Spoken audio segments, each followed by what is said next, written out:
Squid Game Season 2 is the moment we've all been waiting for, and it's already making waves. It snagged a Golden Globe nomination, and it hasn't even aired yet. Iconic behavior. But let's be real, it's been 3 years since we saw Season 1, so if you're feeling a little foggy on all the details, same. You're going to want to be fully prepped for the chaos and pop culture phenomenon that's sure to follow Season 2. Here's everything you need to know so you're ready to watch Squid Game Season 2. Our hero is Ki-hoon, who is broke, unemployed, in debt up to his eyeballs, obsessed with gambling, still lives at home with his diabetic mom, and is losing his daughter to his ex-wife's new husband, who's moving them all to the US. But at least he has hope.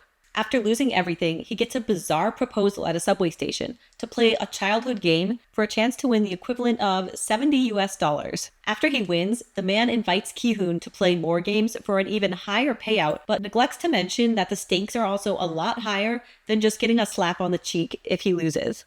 When Ki-hoon is picked up to play the games, he gets knocked out by gas and wakes up in a large windowless room surrounded by 455 other players, each wearing a green jumpsuit with a number on it. He recognizes an old friend from his neighborhood, who he sees as this genius prodigy. He also recognizes player 67, a pickpocket who has already robbed him once. Were we charmed by this baddie? Absolutely. And he quickly befriends an old man, player 001, who we later learn has a brain tumor that affects his memory and other functions. The Squid Game staff arrive wearing pink uniforms and masks with symbols on them, redolent of PlayStation. Circles, squares, and triangles, each representing a different hierarchy. The players are given a basic layout of the rules and told that they'll compete in games for a chance to win $45.6 million. But again, they mysteriously forget to mention that failure leads to death. The first game is red light, green light, but this isn't your playground version of the game. It's move and you die. A creepy robot doll snipes anyone caught moving after red light. Chaos erupts, people panic, and they run, which is a bad move because they get gunned down too.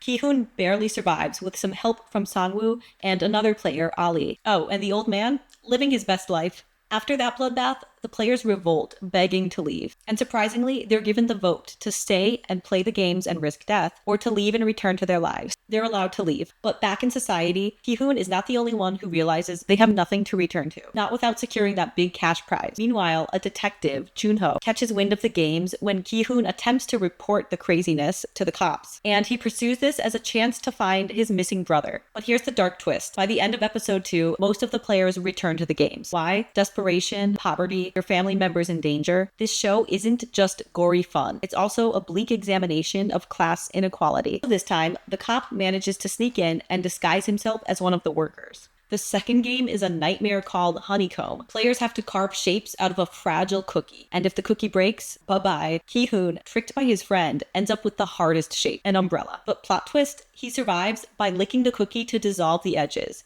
Meanwhile, chaos erupts when a worker gets unmasked. We learn that Frontman isn't just your average sociopath. He maintains strict rules among the workers and a preference for equality and fair play. The third game is Tug of War. Sounds simple? Not when losing means plummeting to your death. Though Ki-hoon's team is weak and scrappy, thanks to the old man's strategy, they manage to win. But now, the workers are also focused on finding an intruder. Detective Junho discovers that his brother was a past winner of the games. But if he won the games, where did he go? The fourth game involves marbles. Ki-hoon teams up with the old man, only to exploit his dementia in an attempt to win. But we learn that the old man knew Ki-hoon was cheating all along, signaling how the games break even the most moral of players, but also the strength of the bond that they're creating. Similarly, player 67's partner also sacrifices so that she can continue the games. And we lose a fan favorite, Ali, to Sang-woo's cunning. For the fifth game, Glass Bridge, wealthy spectators called VIPs come to watch and bet on the players. Players must navigate across glass panels, some of which are weak and some are strong enough to hold them. And the claws come out in this game, with player 212 finally getting vengeance on the player who betrayed her earlier. Meanwhile, another player is pushed to his death by Sang-woo. Ki-hoon, Sang-woo, and Se-byuk survive, but an explosion of glass leaves Se-byuk with a fatal injury.